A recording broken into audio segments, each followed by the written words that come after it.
بسم اللہ الرحمن الرحیم۔ پیارے دوستو،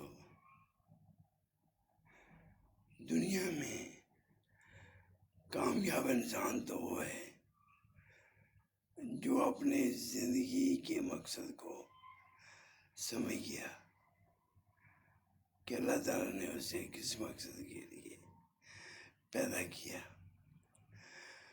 کیونکہ ساری صفات جو ہیں وہ تو اللہ کی ہیں کہ اللہ رازق ہے، رحمان ہے، رحیم ہے، ستار ہے، غفار ہے۔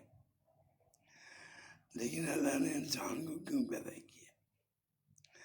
اس کی عبادت کے لیے تو فرشتے بھی تھے، لیکن اللہ کے ساتھ اس کے مطابق زندگی گزاریں